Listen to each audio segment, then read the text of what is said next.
जय हिंद साथियों, स्वागत है आप सभी का क्रेजी जीके ट्रिक चैनल पर। मैं हूं आप सभी का राजा गुप्ता, एक और इंपॉर्टेंट टॉपिक के साथ आप सभी के सामने उपस्थित हूं। जो आज का टॉपिक है वो है बजट। भारत में आज ये जो शब्द है बहुत ज़्यादा ट्रेंड कर रहा है। लगभग हर व्यक्ति जानना चाहता है कि बजट की समरी क्या रही, बजट क्या है, बजट का इतिहास क्या है, क्या इसका महत्व है। इन सभी प्रश्नों का उत्तर आपको इस वीडियो में मिलने वाला है। शुरू से लेकर अंत तक आप बने रहिएगा, सारे प्रश्नों के उत्तर मैं आपको देने वाला हूं। हिंदी और इंग्लिश दोनों माध्यम में आपको एक क्लास मिलेगी, तो आपको भाषा की समस्या देखने को नहीं मिलेगी। पूरा कंप्लीट एनालिसिस करेंगे हम। लास्ट में एमसीक्यू भी लगाने वाले हैं ताकि आपका पूरा कॉन्सेप्ट क्लियर हो जाए। तो पूरा सेशन आप बहुत ध्यान से सुनना, तभी आप इंपॉर्टेंट क्वेश्चन लगा पाएंगे। भारत की जो फाइनेंस मिनिस्टर हैं निर्मला सीतारमन, इन्होंने 5वीं बार बजट को पेश किया है। आज 1 फरवरी को इन्होंने 5वीं बार बजट को पेश किया है। तो क्या क्या पॉइंट्स इंपॉर्टेंट है उसे यहां पर हम डिस्कस करने वाले हैं।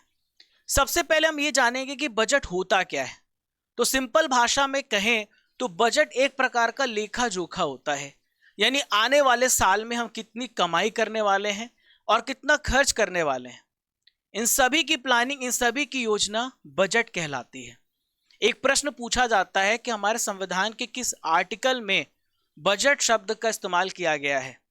तो पहले तो मैं आपको बता दूं कि बजट शब्द हमारे संविधान में कहीं भी इस्तेमाल नहीं किया गया है, लेकिन आर्टिकल 112 है जहां पर केंद्रीय बजट देश का एक सालाना फाइनेंशियल लेखा जोखा होता है, इसके बारे में बताया गया है। तो आर्टिकल 112 के माध्यम से बजट को प्रस्तुत किया जाता है।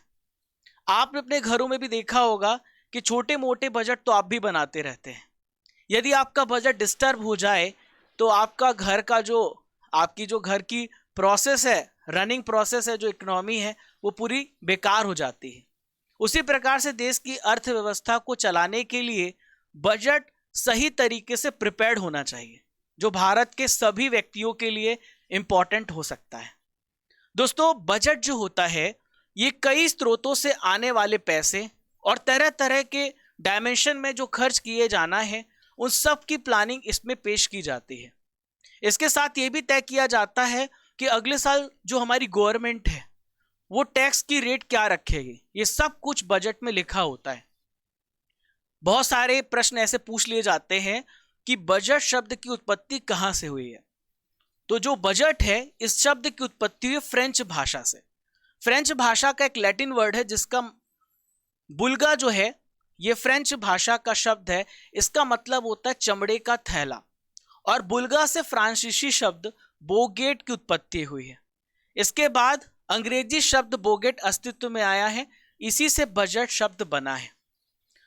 दोस्तों, एक सवाल उठता है कि आखिर भारत में सबसे पहला बजट किसने पेश किया था।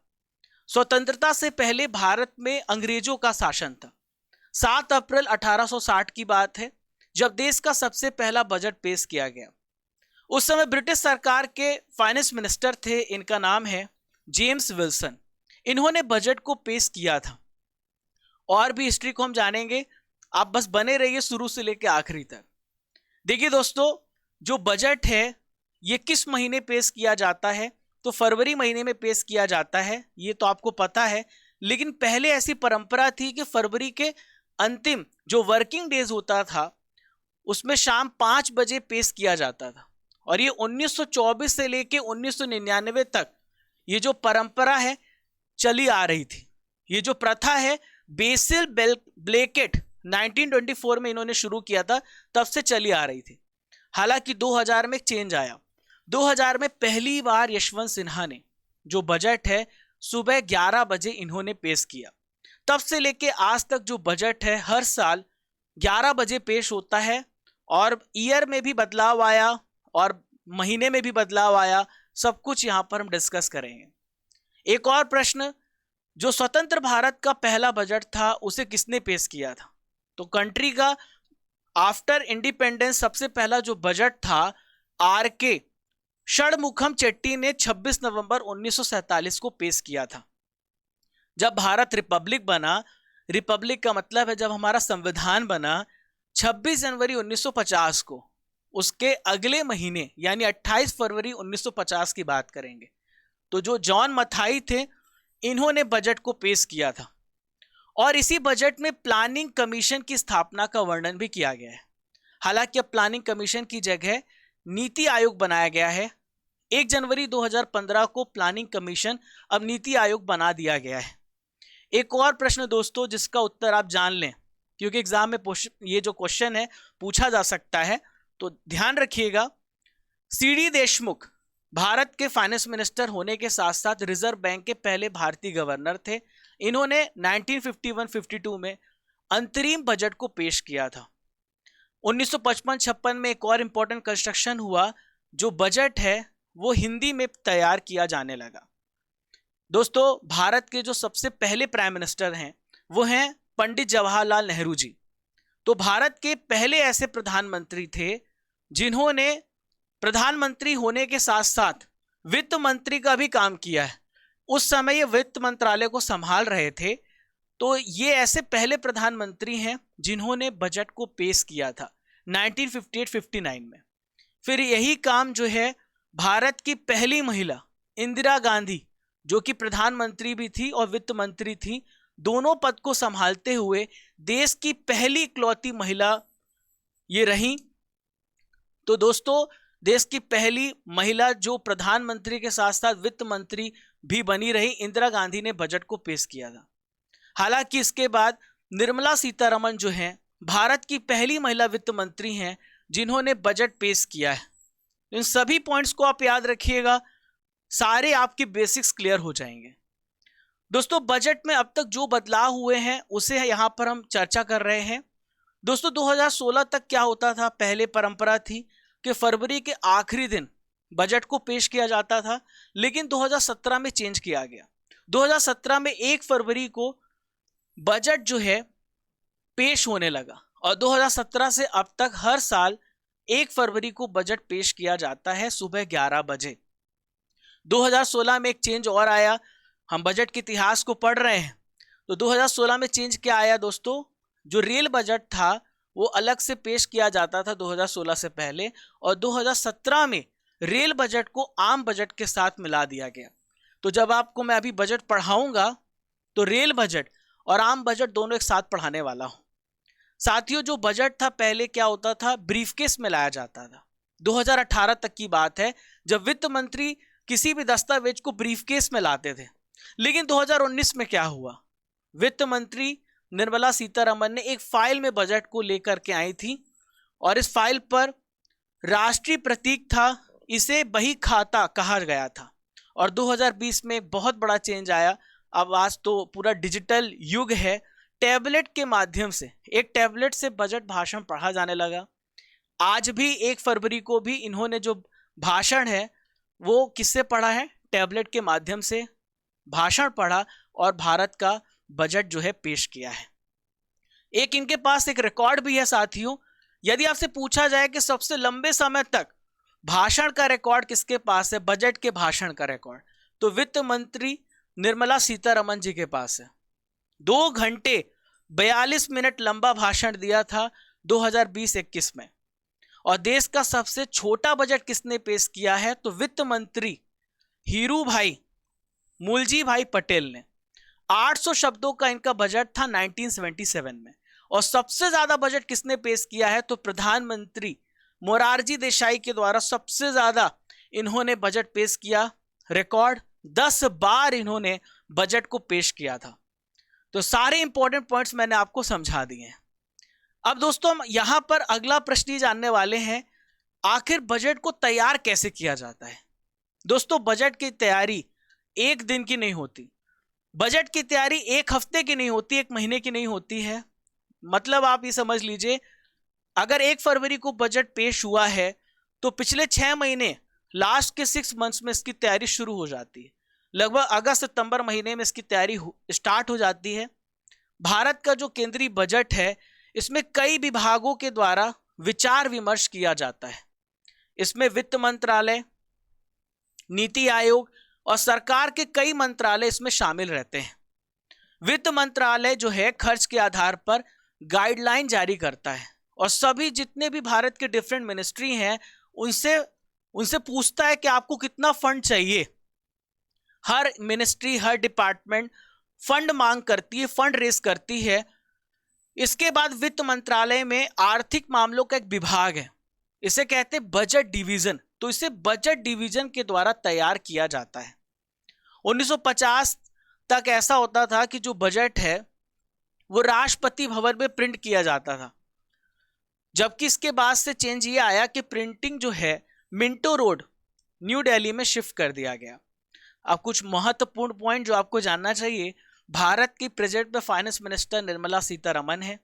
भारत के minister of state for finance हैं भागवत कराड और पंकज चौधरी। भारत के चीफ इकोनॉमिक एडवाइजर है वी अनंत नागेश्वरन। आर्थिक मामलों के सचिव कौन है? टीवी स्वामीनाथन है। और राजस्व सचिव है तरुण बजाज। दोस्तों, आपने यहां पर अभी तक जाना बजट क्या है, बजट का महत्व क्या है, बजट का इतिहास क्या रहा। अब हम जानेंगे 2023 में जो बजट पेश हुआ है उसके क्या की फीचर्स थे, उसकी पूरी जो समरी है, उसका जो पूरा सारांश है, अब आप जानने वाले हैं। तो बजट 2023 की प्रमुख विशेषताएं क्या रही, कुछ ही मिनटों में आप इसे सीख लेंगे, जान लेंगे। तो देखिए, निर्मला सीतारमन ने 5वीं बार बजट पेश किया। सबसे पहला महत्वपूर्ण प्रश्न, इसमें जो टोटल रेवेन्यू रहा है वो 31.94 ट्रिलियन रुपी, और टोटल एक्सपेंडिचर है, हमारा खर्च हमेशा ज्यादा रहता है, इसीलिए हमारा जो बजट रहता है हमेशा डेफिसिट रहता है। 39.45 ट्रिलियन हम खर्च कर रहे हैं, तो हम डेफिसिट में हमेशा रहते हैं। हमारा बजट हमेशा एक कह सकते हैं घाटे वाला ही रहता है। इस बार की जो बजट है इसमें 7 प्रायोरिटीज को डिसाइड किया गया है, 7 प्राथमिकताएं हैं जिसे हम बोलते हैं सप्तऋषि। तो सप्तऋषि 7 पॉइंट्स को आप याद रखिएगा। सबसे पहला पॉइंट है समावेशी विकास, यानी सबका विकास। ऐसा विकास ओवरऑल डेवलपमेंट है, इंक्लूसिव डेवलपमेंट है। दूसरा है हर व्यक्ति तक पहुंच, यानी अंतिम छोर, अंतिम व्यक्ति तक पहुंच होनी चाहिए। ऐसा नहीं कि योजना बनाई गई सेंटर पे और गांव की ग्रास रूट लेवल तक वो ना पहुंच पाए। तीसरा है बुनियादी ढांचे और निवेश, यानी जो हमारा इन्वेस्टमेंट है, जो हमारा इंफ्रास्ट्रक्चर है वो मजबूत होना चाहिए। चौथा है निहित क्षमताओं का विस्तार। पांचवा है हरित विकास। दोस्तों, यदि हम चाहते हैं कि हम दूसरे देशों पर डिपेंड ना रहें, तो हमारी जो अन्य एनर्जी के स्रोत हैं, सोर्सेस है, जैसे solar energy, wind energy, geothermal energy, nuclear energy, तो ऐसी एनर्जी जो है जो कभी खत्म नहीं हो सकती है। न्यूक्लियर एनर्जी को तो आप हटा दीजिए, सोलर एनर्जी, विंड एनर्जी आप कहिए, और हाइड्रोजन एनर्जी जो एक नया शब्द आ रहा है। तो यहां पर हम हरित विकास की तरफ बढ़ेंगे, जहां पर पर्यावरण को हम प्रदूषित नहीं करेंगे। और भारत ने कमिटमेंट भी की है कि 2070 तक वो जीरो यानी कार्बन न्यूट्रल होने वाला है।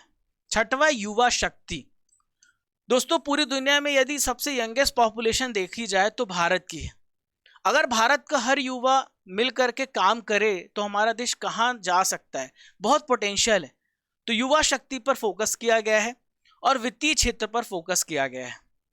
2023 की जो सबसे अहम पॉइंट है जो मुझे लगी है वो है 7 लाख रुपए की इनकम टैक्स फ्री है, यानी 7 लाख रुपए की आय पर जो नौकरी पेशा वर्ग है उसको कोई भी टैक्स नहीं देना होगा।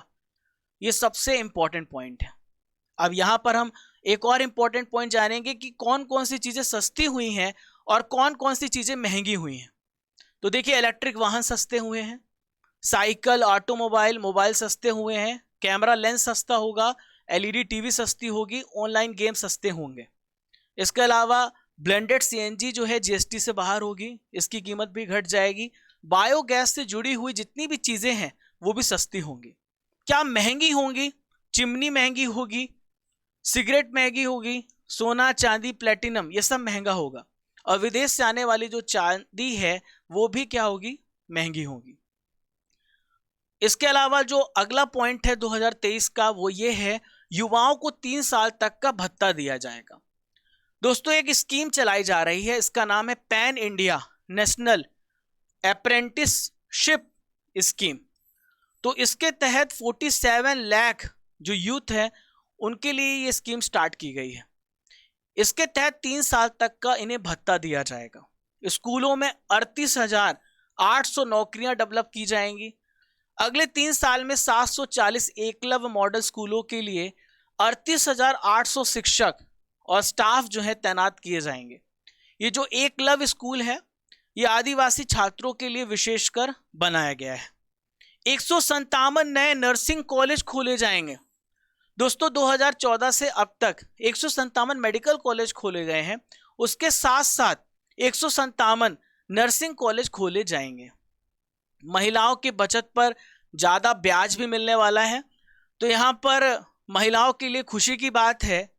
तो इनके लिए एक स्कीम स्टार्ट की गई है, इसका नाम है महिला सम्मान बचत योजना। तो 2 लाख रुपए तक की बचत पर 7.5% का आपको इंटरेस्ट मिलने वाला है।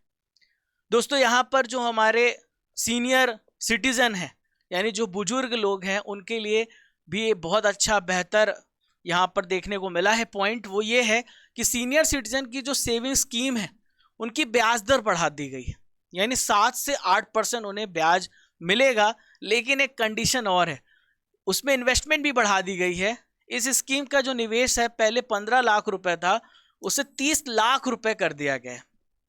तो ये भी बुजुर्गों के लिए भी ऐसा देखा गया है। फिर नेक्स्ट पॉइंट है कि मशीन से सीवर की सफाई की जाएगी। बहुत सारे अभी केसेस देखने को मिले हैं कि जो सीवर की सफाई करते हैं, बहुत सारे व्यक्ति उनका दम घुट जाता है क्योंकि बहुत जहरीली गैसेस रिलीज होती हैं सीवर से। तो मशीन से सीवर की सफाई की जाएगी और इससे और भी फायदे हैं कि ज़्यादा से ज़्यादा सफाई की जा सकती, बहुत जल्दी सफाई की जा सकती है। तो मैन होल की जगह मशीन होल पर फोकस किया जाएगा। मैनुअल सफाई की जगह मशीनों से सफाई को बढ़ावा दिया जाएगा। दोस्तों पैन कार्ड जो केवल पहले क्या होता था, अगर आप देखे होंगे तो बैंक ही आपसे पूछता था पैन कार्ड के लिए। अगर आपको नेशनल आइडेंटिटी कार्ड देना है तो यूआईडी यानी आधार कार्ड, ड्राइविंग लाइसेंस, इन सभी को मान्यता थी। लेकिन अब जो पैन कार्ड है वो राष्ट्रीय पहचान पत्र होगा। ठीक है, अभी तक टैक्स फाइलिंग के लिए पैन कार्ड का इस्तेमाल होता था, लेकिन अब जो पैन कार्ड है वो आपकी नेशनल आइडेंटिटी कार्ड मानी जाएगी। इससे केवाईसी जो प्रोसेस है वो भी आसान हो जाएगा। इसमें अगली इंपॉर्टेंट पॉइंट है मोटे अनाज को बढ़ावा देना। दोस्तों मैंने आपको बताया था 2023 का जो वर्ष है, यूएन ने इसे अंतर्राष्ट्रीय मतलब बाजरा वर्ष घोषित किया है। तो मोटे अनाज पर फोकस किया जा रहा है क्योंकि मोटे अनाज पर ज़्यादा न्यूट्रिशन होता है, उसमें ज़्यादा पोषण होता है। तो मोटे अनाज को बढ़ावा दे रही है सरकार। तो बजट 2023 की ये भी प्रमुख बात है, इसमें एक स्कीम स्टार्ट की गई है, इसका नाम है श्री अन्न, यानी मोटे अनाज को इसमें बढ़ावा दिया जाएगा। मोटे अनाज की डेवलपमेंट हो सके, उत्पादन बढ़ा सके, उसकी क्वालिटी बढ़ा सके, इसके लिए रिसर्च इंस्टीट्यूट भी खोले जाएंगे। नेक्स्ट है पीएम आवास योजना में 66% की बढ़ोतरी हुई है। यानी पीएम आवास योजना को अभी देखिए ग्रामीण, बहुत ज़्यादा जो ग्रामीण जगह हैं वहाँ पर अभी पीएम आवास योजना का बहुत फ़ायदा नहीं मिला है, तो इसलिए उसको बढ़ाया भी गया है। अब इसका बजट भी बढ़ा दिया गया है, तो 66% तक बजट बढ़ाया गया है। इसके तहत 79,000 करोड़ रुपए आवंटित किए जाएंगे। फिर है एग्रीकल्चर पर फोकस किया गया है, यानी एग्री स्टार्टअप्स, 1 करोड़ किसानों को उसमें मदद मिलेगी। दोस्तों किसी भी देश का अगर विकास करना है तो प्राइमरी रूप से उसका एग्रीकल्चर डेवलप्ड होना चाहिए, उसका कृषि उत्पादन बहुत अच्छा होना चाहिए। कृषि उत्पादन स्ट्रांग होगा, प्राइमरी सेक्टर स्ट्रांग होगा तो सेकेंडरी स्ट्रांग होगा, सेकेंडरी स्ट्रांग होगा तो टर्सरी भी होगा। तीनों एक दूसरे पर डिपेंडेंट हैं। तो एग्री स्टार्टअप्स पर फोकस किया गया है। कृषि क्षेत्र से जुड़े जो स्टार्टअप्स हैं उसे प्रमोट किया जा रहा है, एनकरेज किया जा रहा है। युवा उद्यमियों को उनको प्रमोट किया जाएगा कि वो एग्रीकल्चर पे आगे बढ़े। ठीक है दोस्तों, और इसके लिए 10,000 जैव इनपुट संसाधन केंद्र भी बनाए जाएंगे। दोस्तों मछली पालन के लिए 6,000 करोड़ रुपए आवंटित किए गए हैं। तो यहां पर मत्स्य पालन जो विभाग है उसको मिलेगा 6,000 करोड़। क्लियर है, पीएम मत्स्य पालन योजना के लिए 6,000 करोड़ की योजना इसमें बनाई गई है। 50 नए एयरपोर्ट खोले जाएंगे ताकि रीजनल एयर कनेक्टिविटी और ज़्यादा बेहतर हो सके। एयरपोर्ट बनाए जाएंगे, हेलीपैड बनाए जाएंगे। डिजिटल लाइब्रेरी डेवलप की जाएगी, ताकि जो हमारे युवा हैं, ताकि जो छात्र और छात्राएं हैं, जितने भी स्टूडेंट्स हैं, उनको सभी भाषा में किताब उपस्थित होगी। ऐसा नहीं कि उनके पास पैसे नहीं है किताब खरीदने के, तो उनके लिए डिजिटल लाइब्रेरी उपलब्ध कराई जाएगी ताकि शिक्षा कोने कोने तक पहुंच सके। फिर है 5G सेवा।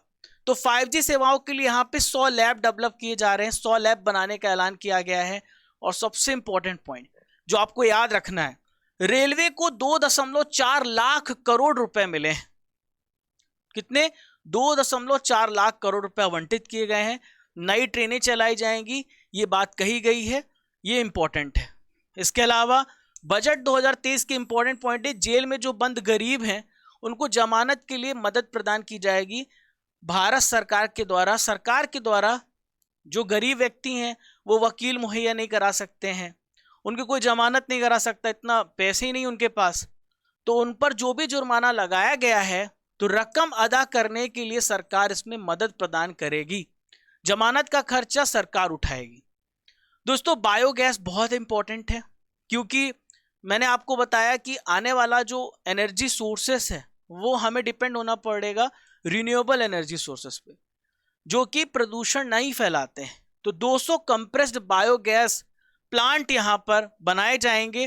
गोबर्धन स्कीम है, उसके तहत 10,000 करोड़ खर्च किया जाएगा और 5% कंप्रेस्ड बायोगैस अनिवार्य कर दी जाएगी। एक है अमृत धरोहर स्कीम, ये बजट के अगली इंपॉर्टेंट पॉइंट। इसके तहत देश में 75 रामसर स्थल बनाए जाएंगे। दोस्तों, रामसर साइट्स लगातार बढ़ाए जा रहे हैं, तो भारत में पर्यावरण क्षेत्र को और ज्यादा मजबूती देना है, पर्यावरण पर्यटन को बढ़ावा देने, रामसर स्थल, जैव विविधता संरक्षण, तो ये सारे इन सभी को साइट्स को बढ़ावा दिया जाएगा और देश में 75 रामसर स्थल बनाए जाएंगे। अब हम यहाँ पर एंड करेंगे। ये जो पॉइंट है आखिरी पॉइंट होगा, 1-2 पॉइंट और हम डिस्कस करेंगे, फिर बजट के बारे में आप सब कुछ जान चुके हैं। 2 लाख करोड़ की क्रेडिट गारंटी स्कीम। जो छोटे उद्योग हैं जो कोविड से प्रभावित थे, जो महामारी से प्रभावित थे, तो उन्हें 2 लाख करोड़ की क्रेडिट गारंटी स्कीम के तहत लोन प्रोवाइड किया जाएगा। क्लियर है? और जो 5% से कम नकदी वाले MSME हैं उनको टैक्स में छूट भी दी जाएगी। MSME को 3.7 लाख रुपए की राहत भी प्रदान की जाएगी। साथ ही यहां पर हम जानते हैं कि किन किन मंत्रालय को कितना जो है रुपए आवंटित किया गया है। तो सबसे ज्यादा रक्षा मंत्रालय पे बजट जो है फोकस किया गया है। रक्षा मंत्रालय पर 5.94 लाख करोड़ रुपए बजट आवंटित किया गया। सड़क परिवहन पे बात करें तो 2.70, आप समझ लीजिएगा कि हम उसे लाख करोड़ पे बात कर रहे हैं। रेल मंत्रालय 2.41, जैसा कि डिस्कस किया था। उपभोक्ता मामले, खाद्य एवं सार्वजनिक वितरण मंत्रालय पे 2.06, होम मिनिस्ट्री पे 1.96, रसायन एवं उर्वरक मंत्रालय पे 1.78, ग्रामीण विकास मंत्रालय पे 1.60, कृषि एवं किसान कल्याण मंत्रालय को 1.25 और कम्युनिकेशन मिनिस्ट्री को 1.23 लाख करोड़ रुपए आवंटित किए गए हैं। दोस्तों, यहां पे मैं आपको बताना चाहूंगा कि किन किन देशों में भारत से बहुत ज्यादा टैक्स है। भारत में जो टैक्स स्लैब है वो 5 से 30% के बीच का है। अमेरिका में 10 से 37% है, चीन में 3 से 45 है, जापान में 5 से 45 है, जर्मनी में 14 से 45 है। भारत में दुनिया से अगर आप कंपेयर करें तो सबसे कम टैक्स लगता है। ठीक है, तो दोस्तों अब आपको एक इंपॉर्टेंट जानकारी देना चाहता हूं। आपने बजट के बारे में कंप्लीट एनालिसिस को जान लिया है, समझ लिया है। आपको मैं यहां पर MCQ कराने वाला हूं। उसके पहले एक इंपॉर्टेंट जानकारी दे दूं कि हमारे क्रेजी जीके ट्रिक एप्लीकेशन पर आपको क्विज भी मिल जाता है, टेस्ट भी मिल जाते हैं। आपको crazy GK trick application download करना है। वहां पर आपको पॉलिटी, साइंस, इंडियन ज्योग्राफी की ई बुक मिल जाएगी सारे विषय की। हमारे स्पेशल जो टीचर्स हैं अलग अलग विषय पढ़ा रहे हैं और बहुत सारे अमेजिंग कोर्सेस हैं क्रेजी जीके ट्रिक एप्लीकेशन पर, जैसे पॉलिटी है, रीजनिंग है, वर्ल्ड ज्योग्राफी है, और फाउंडेशन कोर्स चलाया जा रहा है रूट एप्लीकेशन पर, तो आप उसका भी फायदा उठा सकते हैं। कूपन कोड यूज कर लीजिएगा RGCGT तो आपको मैक्सिमम डिस्काउंट मिल जाएगा। दोस्तों आपने जो बजट के बारे में अभी पढ़ा है उसका मैं लेने वाला हूं टेस्ट, तो चलिए शुरू करते हैं। बहुत ध्यान से पढ़ा होगा। इनमें से कौन सी वस्तु है जो सस्ती नहीं हुई है? Which of this item has not become cheaper? तो देखिए सिगरेट सस्ती नहीं हुई है, बाकी चीजें सस्ती हुई हैं। आप अपना आंसर कमेंट बॉक्स पे भी देते रहिए। वित्त मंत्री निर्मला सीतारमण जी ने किस नंबर का अभी बजट पेश किया है? तो फाइनेंस मिनिस्टर ने 5वां बजट पेश किया है। कितने नए नर्सिंग कॉलेज खोले जाएंगे? तो कितने नर्सिंग कॉलेज खोले जाएंगे? 157। संविधान के किस अनुच्छेद के तहत देश का सालाना फाइनेंशियल लेखा जोखा होता है? तो ये आर्टिकल 112 में बताया गया है। हर साल बजट किस तारीख को पेश किया जाता है? तो ध्यान रखिएगा, आपको पता भी है 1 फरवरी को पेश किया जाता है। किस वर्ष रेल बजट को आम बजट के साथ मिला दिया गया था? तो रेल बजट और आम बजट को 2017 में मिलाया गया था। किस वर्ष से वित्त मंत्री ने टैबलेट से बजट भाषण पढ़ना शुरू किया था? तो ये कब हुआ था दोस्तों? ये हुआ था 2020 में। कब हुआ था? 2020 में इन्होंने टैबलेट के माध्यम से बजट पढ़ना स्टार्ट किया था। रेलवे को कितने रुपए प्रदान किए गए हैं? तो कितना दिया गया इनको? तो आप याद रखिए 2.4 लाख करोड़, 2.4 लाख करोड़ रुपीस। श्री अन्न योजना मैंने आपको बताया था, तो श्री अन्न योजना का संबंध किससे है? तो इसका संबंध है मोटे अनाज से। पीएम मत्स्य योजना के लिए कितने रुपए आवंटित किए गए? कितने करोड़ रुपए? तो ये है 6000 करोड़ रुपए आवंटित किए गए। How many airports will be open to increase regional connectivity? तो कितने? 50 नए एयरपोर्ट यहां पर डेवलप किए जाएंगे। भारत में बजट पेश करने वाली पहली महिला कौन थी? तो भारत में जो सबसे पहले बजट पेश किया था तो ये है इंदिरा गांधी। ठीक है। हालांकि अगर बात करी जाए यहां पर आप कहें केवल मंत्री, तो यहां पर आप निर्मला सीतारमण भी टिक कर सकते हैं। थोड़ा क्वेश्चन चेंज करना पड़ेगा। अगर पूछा जाए कि प्रधानमंत्री और जो वित्त मंत्री थी दोनों, तो ये इंदिरा गांधी हैं, और पहली वित्त मंत्री केवल तो निर्मला सीतारमण है। पीएम आवास योजना में बजट को कितने प्रतिशत बढ़ाया गया है? तो पीएम आवास योजना में बजट को 66% तक बढ़ाया गया है। दोस्तों आज का प्रश्न है, भारत में बजट पेश करने वाली पहली महिला कौन थी? इसका उत्तर आपको कमेंट बॉक्स पे देना है। तो कैसा लगा सेशन जरूर फीडबैक दीजिएगा। मैं आप सभी को डेली करंट अफेयर्स पढ़ाता हूं सुबह 6 बजे, जरूर फॉलो कीजिए। बहुत डीपली डिस्कस किया जाता है दोनों माध्यम। दोस्तों इसकी पीडीएफ आपको हमारे क्रेजी जीके ट्रिक एप्लीकेशन पर मिल जाएगी। इसका लिंक आपको डिस्क्रिप्शन बॉक्स में दिया गया है, उससे क्लिक करिएगा। वहीं पे वीडियो, पीडीएफ, क्विज सब कुछ एक जगह मिल जाएगा। टेलीग्राम पे ज्वाइन हो जाइएगा इंपॉर्टेंट अपडेट्स के लिए। इंस्टाग्राम और फेसबुक ये भी हमारे सोशल मीडिया हैंडल्स हैं जहां पर हम रेगुलर अपडेट्स देते रहते हैं। पहली बार चैनल पर आ रहे हैं तो don't forget to subscribe and like and share. Session अच्छा लगा हो तो जरूर शेयर करिए अपने सभी दोस्तों को। थैंक यू फ्रेंड्स, फिर मिलता हूं इसी जोश इसी ऊर्जा के साथ। तब तक के लिए जय हिंद, जय भारत।